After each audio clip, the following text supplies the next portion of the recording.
Today's guest on Proud Product Peeps is John Billett. All I need to say is he is talent extraordinaire, magician, pre-sales, teacher. Just take a listen. You'll love it. Welcome to Proud Product Peeps. Today I have old friend John Billett. We are old friends. He may not be old. Actually, we both may be old. Right, John? Are we both old? I've known John since, I think, 2007. We worked at Kana together, and we were in pre-sales. And we had a ton of amazing adventures. We went to Australia. We were in Sweden, Amsterdam, UK, where you're from, US. Is there any memorable trip for you that you can think of off the top of your head? Any memorable trip? That we had together. Yeah, it's got to be it's got to be the one in Sweden. Do you remember when you had a toy and you put a toy on a rock and you took a picture of the toy on the rock with the bridge as the backdrop, and I took a picture of you taking a picture of the toy on the rock with the. Do you remember that? Yeah, it was a little gorilla, and it was for Cooper, who was 6 or 7 at the time, or younger. And it was his toy taking a trip around the world. I remember that, yeah. But it was good that you said that trip, because I still want you, as an amazing storyteller, I want you to tell your version of the story of the whole aerodrome conversation. Oh, man. Well, this is Ben, wasn't it? It was Ben who originally started to use the word aerodrome. And from what I recall, man, this is going back a long time. From what I recall, he kept using the word aerodrome, and you had no idea what he was on about. And then Ben had to prove using the Oxford English Dictionary that, in fact, aerodrome is an old English word for airport or airbase. Well, even more specific, it was aerodrome is like there's a small house, wooden house on a field, and that's what's called an aerodrome. But we were arguing that whole trip, and we were in northern Sweden, and we landed the airplane. I went in and I said, "Excuse me, ma'am, what do you call this place?" They're like, "Terminal?" I'm like, "No, the whole thing." And they're like, she's like, "An airport?" And I was like, "Aha, it is an airport. It's not an aerodrome." And that ideally was the end of it, but I don't think it was, because we kept arguing the whole trip about aerodrome versus airports. Wouldn't let that go. That's all I remember. Yeah. So in those trips, we remember a trip that we took to Edinburgh, Scotland. The trip that we took to Sweden, we would prepare nonstop. We were demo jockeys. We were in pre-sales, and we were there to really tell the story based on what the software was doing. And we took these different trips that we prepared nonstop. And the trip that we took to Scotland, we gave the rep a cue card as to what to say and when. What's your side of the story of that one, if you recall? Yeah, so in my head, he brought those cue cards himself. Okay. I don't think so. I think that we wrote it out for him because we were not happy with when he was jumping in to tell the story that we wanted. I remember we weren't happy with what he was saying, so I thought he brought these cue cards himself, but wrote down the word for word everything he wanted to say, and he actually used them in front of the customer, didn't he? I think, did you go and grab them out of his hand and rip them up and throw them away? Yes, he was literally standing on the side, reading the cue cards, waiting for his point, and he knew. I mean, like, it was all in good and fun. And yes, I went out and and took them out of his hand and said, "Hey, let's not use these." But we were so focused on telling the right story. That trip to Sweden, we did these big videos to explain, more about how we can help that customer. But I remember that time, and you have really, from that point, taken that to a new level. Your storytelling, your focus on storytelling, your understanding of the importance of storytelling. It's pretty amazing.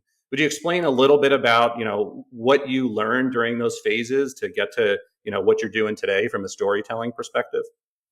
Yeah, actually, you take me back to one of the other things which I use an awful lot of. And do you remember we had some big cards printed, like big foam boards Yes, for that Sweden trip. that Sweden trip, and we had screenshots of the different types of interface that the software could be displayed in, and we printed these huge boards and we're handing them around the room, and it felt, and that really that did stick with me for as the use of props and how important props are in presentations. And I still to this day use, even last week I use props in meetings, whether it's poker chips, little toy soldiers, photographs.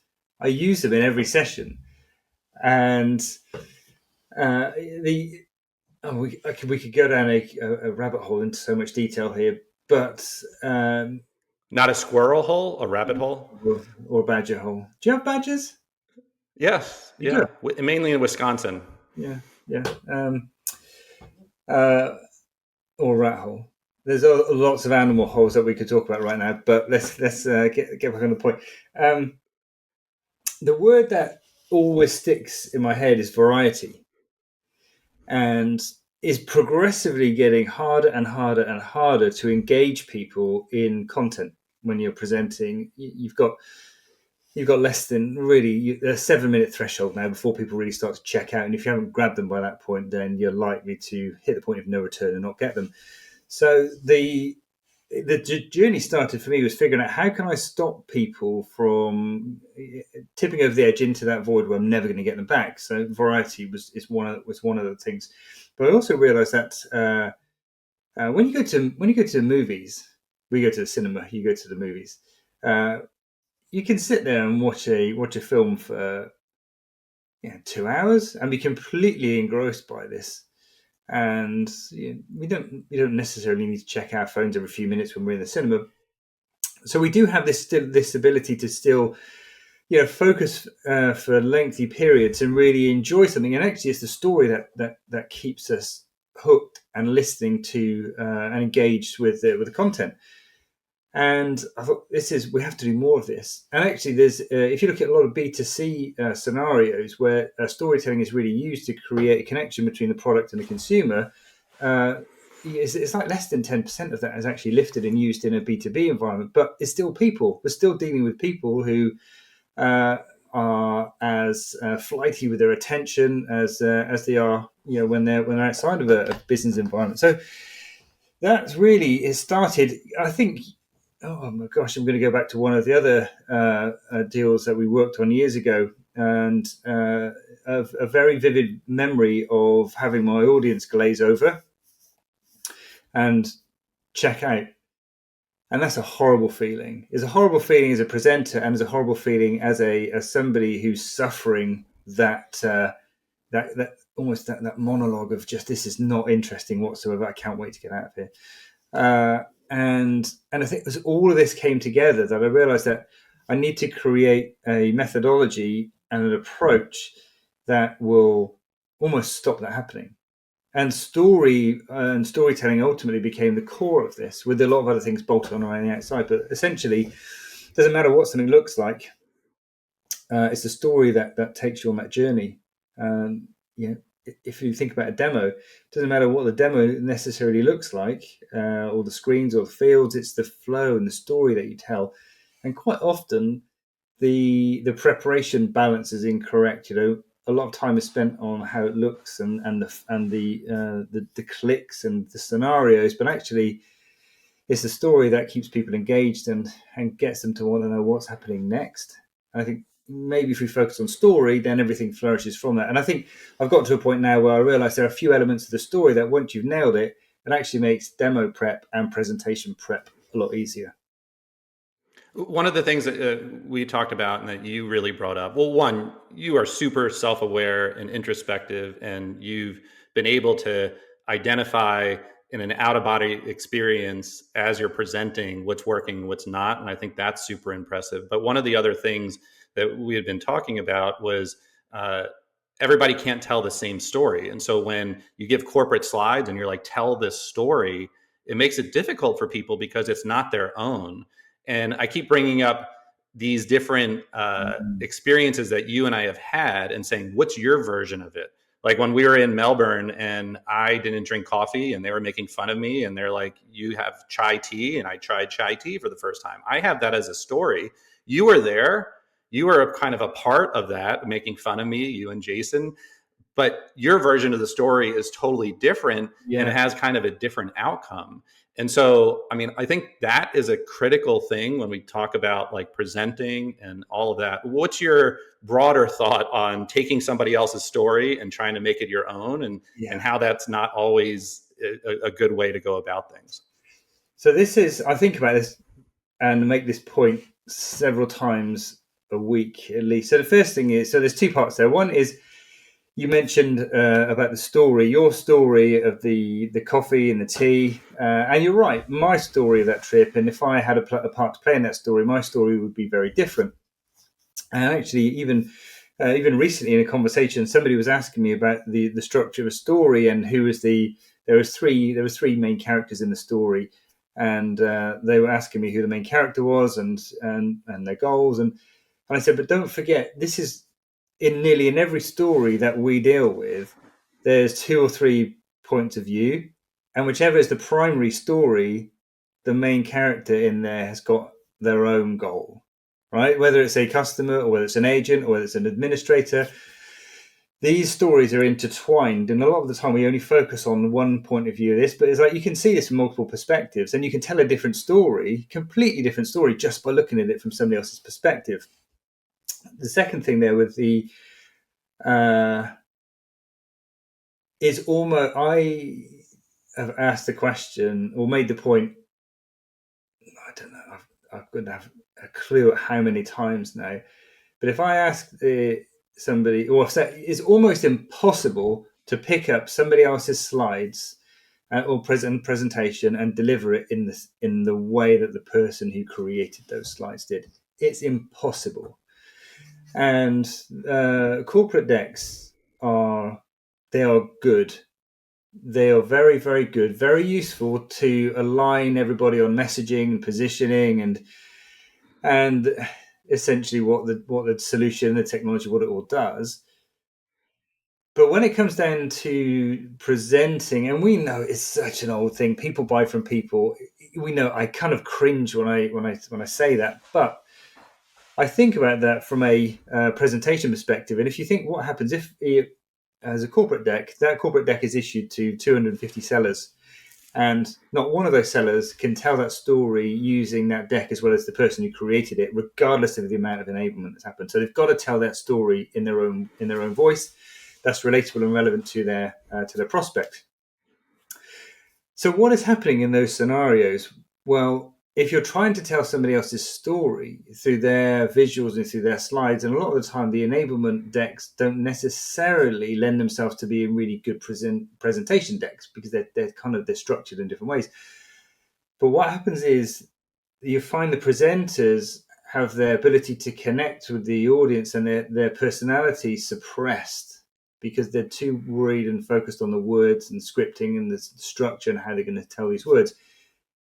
If you remove, and I did this with a couple of sellers a few years ago, one of them came to me and said, can I make their presentation more interactive and more engaging? And I said, yes, I'll give it a go. I had nothing to do with the opportunity, but what I asked them to do is send me their slides and then send a recording of themselves delivering those slides. So I can see what they're saying and I can see what they're showing and hear what they're saying. And I maybe spent an hour and a half reducing the complexity of those visuals, which actually stems from a conversation you and I had in a hotel room in Boston many years ago. Whether you remember that, it's a very vivid memory. It stems back from that, simplifying the visuals of these slides. The seller then presented the old version and the new version of these slides to two large groups of account managers, about 60 in total, and asked for feedback on either one of them, on both of them. And the second version was more engaging and more interactive. And all I had done was remove the visual complexity, so she wasn't being controlled by the words and the phrases in the slides, that she had to tell it in her own words. And it was like, I even witnessed this as I watched her deliver both. And I think this is so important, that there needs to be an element of freedom given to people in sales to say, this is the important messages, this is what we're selling, but you've got to tell the story in your own way. And then when you do that, all of a sudden you kind of release the charisma, you release the personality of that presenter to really then connect and worry about the presentation they want to tell, and not by the restrictions you're placing around them and trying to force them into a narrative and using terminology and phrases that they're just not comfortable with.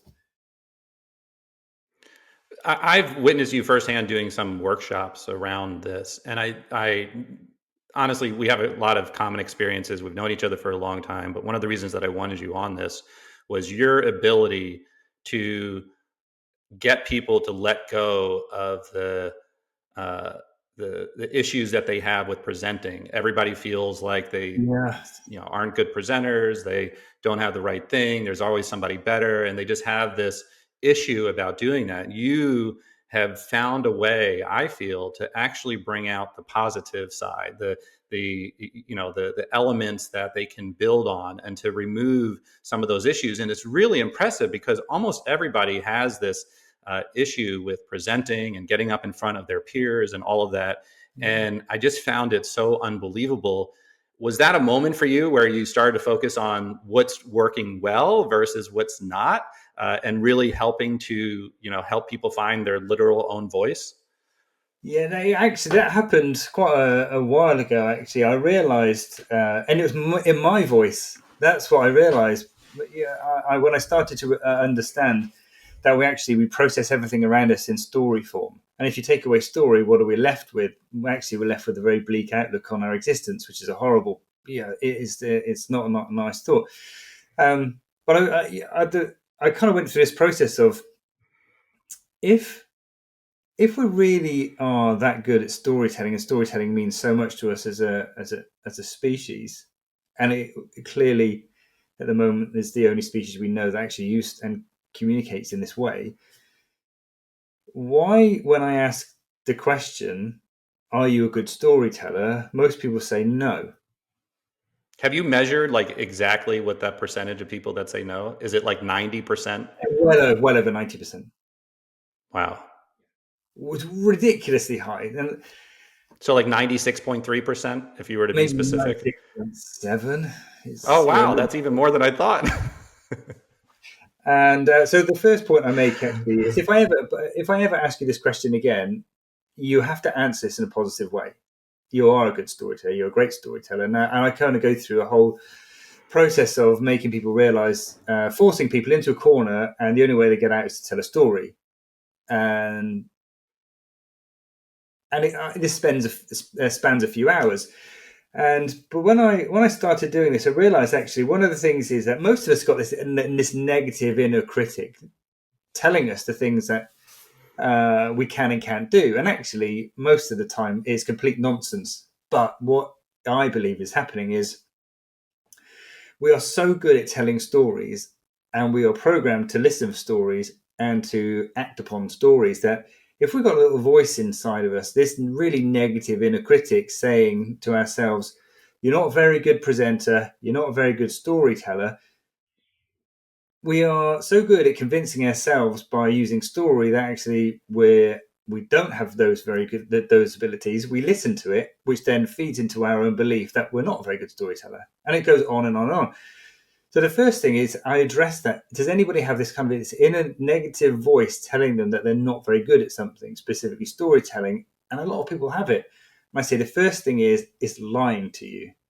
It is absolutely, it's not true.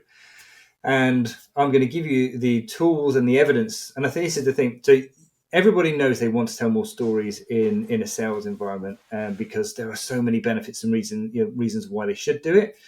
But it doesn't matter how much evidence you lay out and provide for people if they still don't believe that they've got the ability to do if they don't have the ability to do it. So that's the first thing I have to do.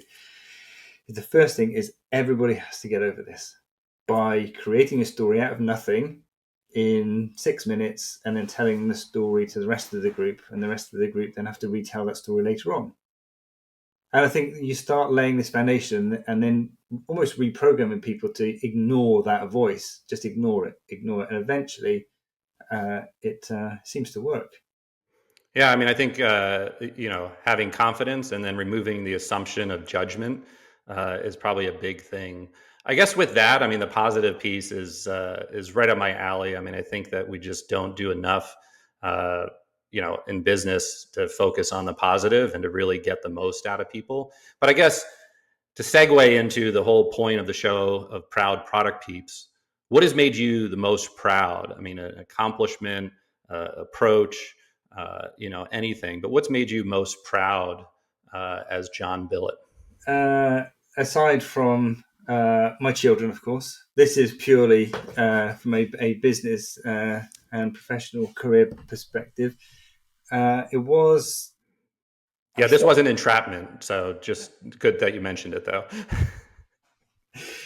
It was maybe. Well, I know where I was. I was walking back home along the street just outside the house, and Was that it? You walking I've had a on the history of. street? It was a moment where I realised what had happened. So historically, I've written a book. I've written 2 books, and I'm a member of an organisation called the Magic Circle. That was a proud moment for me. I've created tricks that people have bought, so I really quite like creating things and then having somebody else buy it and use it. But it was when I originally came up with the concept and the framework of storytelling, that this framework didn't exist. Then it did. Then I kind of refined it and I wrote it down, and I managed to articulate its value and build a course around this. And then somebody bought it. And that was the moment where I thought, the feeling I've just experienced. It's like having, you can't explain what it's like to have a child and to somebody else. You've got to kind of go through that yourself. And it was that was the feeling. It's like, I never would have imagined what it feels like to create something, articulate its value, then somebody buy it. That was just an incredible moment. That's probably one of the most memorable moments in my career. I assume it wasn't the fact that you were making money from it.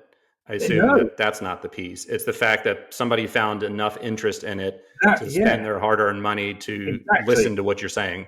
Yeah, it wasn't. It wasn't any financial. It wasn't. It was just that I've created something and somebody's willing to pay money for this. It was just the feeling. It was amazing. So you have 2 books. You had how many tricks did you have that you sold? I 3 or 4. I think over the years, I created small batches and sold those. Yeah. That's awesome. Do you think that there's any relationship to your magician side to your storytelling side? Like, when did you come into your own of kind of connecting the dots between, what you're doing as a magician and what you're doing professionally for, presenting to, businesses? Yeah, well, that actually came quite late. It eventually came back probably only a few years ago because I kept these things completely separate. I didn't really believe that the magic side had any interest or relevance to the business side, but actually both of these things are really hugely important and interesting to me, and I get a lot out of both of these. And I thought there was a moment where I realised that actually it's all about controlling attention. A magic trick relies on the ability to control the attention of the audience and to deliver a narrative that will actually have meaning, and they can follow this process. But it's all about capturing attention and taking them on a journey. And actually, it's the same as a presentation, right? You want to capture their attention or hold their attention. You want them to go on this journey with you. So I thought there's probably something here. So I started to bring these two worlds together, and I've not looked back, because my opening is, which I've said again. I've said this time and time again to people. People probably get bored of hearing about it. And I don't know about you, but I've found in the last few years it's getting harder and harder and harder to control attention of an audience and to get them to go on a journey with you, because there are so many distractions. Everybody's armed with a phone that they can pick up in less than a second and be transported to somewhere far less boring than listening to me talk. And they can just go. And I don't think our attention, we don't know whether necessarily the attention span of adults, humans, is actually shrinking or evolving. Something is happening to it, and we can't fight against it. So we've got to lead into it and work with what we've got, and that relies on new skills to be able to capture, grab attention, and take people on this journey. So actually, I brought magic and the learnings and understanding of magic into this. And I've got a lot in my programs now about curiosity, the importance of making people curious in creating information gaps, and making people want to assume things and assume things incorrectly. And so I actually brought a lot of this, and even now I do weave in some magic and methods into the training when people don't expect it. So you've alluded to it and how you're bringing these worlds together. You've created Story Quadrant, which is really meant to bring this framework and offer it to B2B software companies and others. But while you've alluded to the different parts of it, talk a little bit more about the journey that you're on right now. You talked about what you're proud of creating something where people buy it. You're going to another level right now, which is unbelievably impressive as you've launched Story Quadrant. Talk a little bit more about that and where you see that journey going. Yeah, let's go back to give justification around this. Why I saw the need for this, having trained people in storytelling, presentation skills, whiteboarding, and all of these other skills for a number of years. It wasn't until I started to think that there's most people are aware of the Hero's Journey by Joseph Campbell, and there's the Pixar methodology, there's story arcs, there's all of these other things in all these different characters. There's lots of storytelling stuff. But I realized the biggest issue is you cannot lift one of these other methodologies and drop it into a business environment. It doesn't work. It just doesn't work. You can't because if you think about this, and this is where if I was asking people what types of stories do you want to tell, most people, the default answer, and it's about 60% of people who actually answer this question, say, I want to tell success stories. All right, that's not everybody, majority of people. Okay, is that really the very first story you would lead with? No. And so this was my issue. So we got a sales cycle. And the very first thing you say when you meet somebody is, I want to tell you about how I made somebody else's life better. Doesn't really work like that. So I started backtracking through and trying to figure out, so how do you make a success story meaningful and relatable and relevant? You got to know something about the customer. Okay, so actually let's move away from the success story and think about, I actually need to, what if discovery wasn't a list of questions or a conversation? What if I actually tried to build a story around my prospect? So I understand their story and all the characters and all the different problems in there and the challenges. And if I understand their story about where they are, where they're trying to get, then actually I know the most appropriate stories to then align as relatable. Made sense. Is that if I walked up to a complete stranger and started asking them about, peppering them with questions about their world and what they want out of it, again, that's kind of a weird. So it doesn't start there. So I sort of backtracked through this and I thought, what happens before I need to start asking people questions? Well, I need to maybe share a little bit about me and about my solution. And then I realized there's my story as a presenter and your story and everybody's got a story. And I think there's one of two stories that sort of join together here. Is people are going to judge you very, very quickly. People are going to judge trustworthiness within about a tenth of a second of meeting you. So they're going to look at you. Am I safe with this individual? They're going to make that decision quite quickly. So you're only going to be categorized as people aren't going to remember you. They're going to be threatened by you, or they're going to trust you and be a friend, not best friend.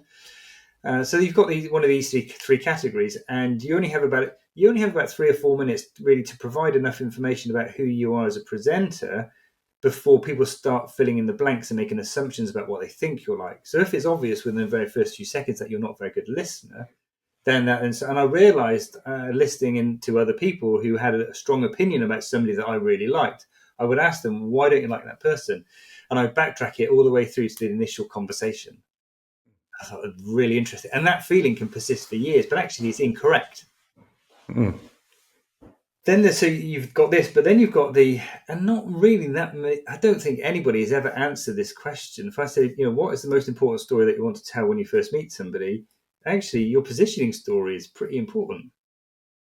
And it's not a story arc. It's a very different structure, which is why if you use a story arc, you can drop a story arc and create an amazing reference story using a character transformation from here to there, and they've gone through these stages, and the story arc fits perfectly. But when it's a positioning story about a solution, it is a story, but it's not the same type of story.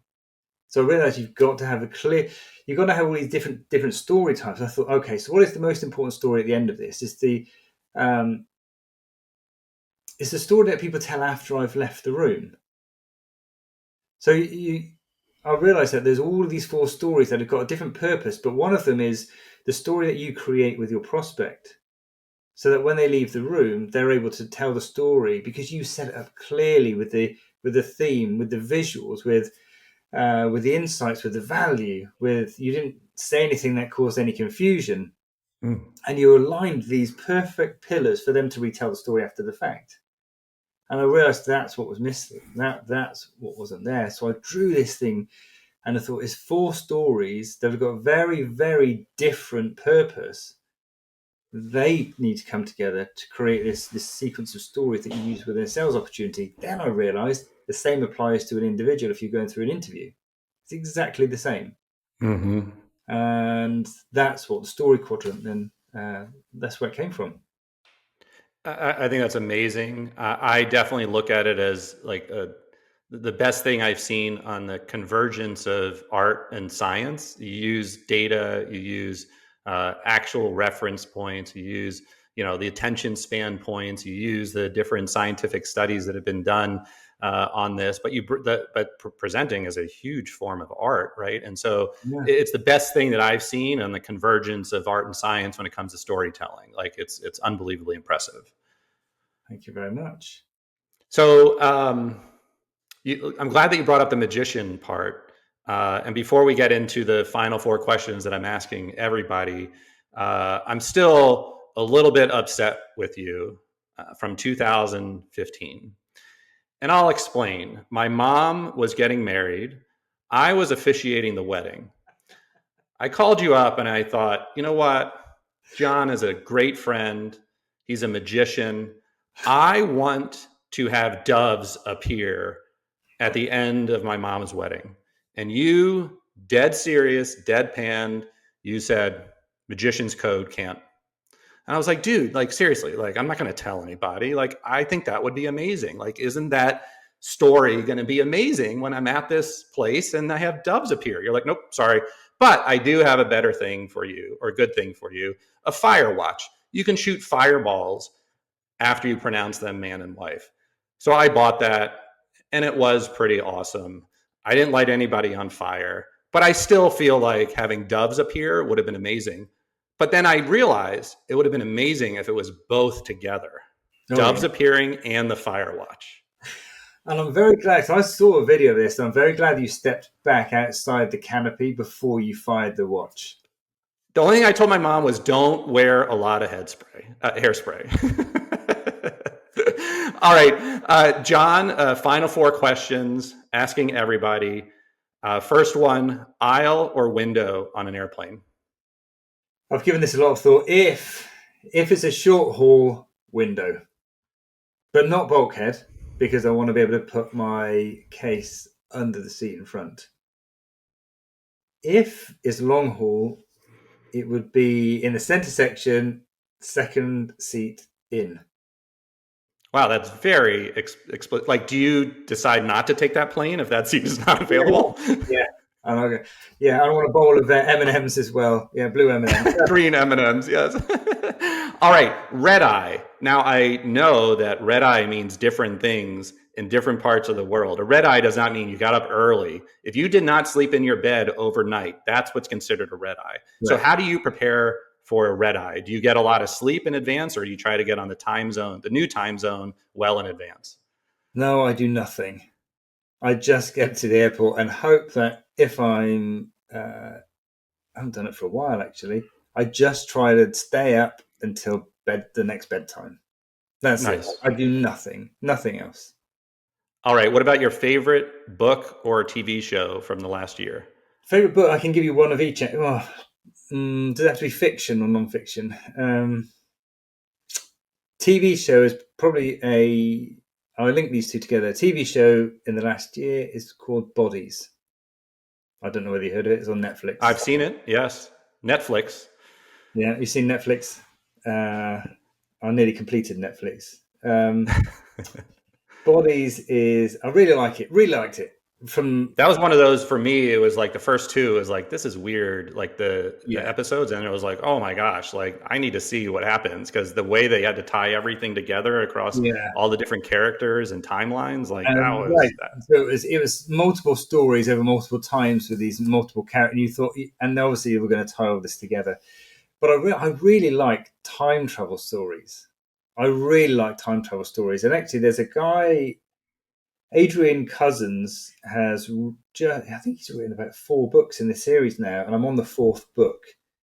And it's the Jason Apsley series. And the guy has a car crash in the year 2015, I think, and then wakes up in the 70s and in a completely new life. And all the series of books, I'm just on the 4th one now, and I love them.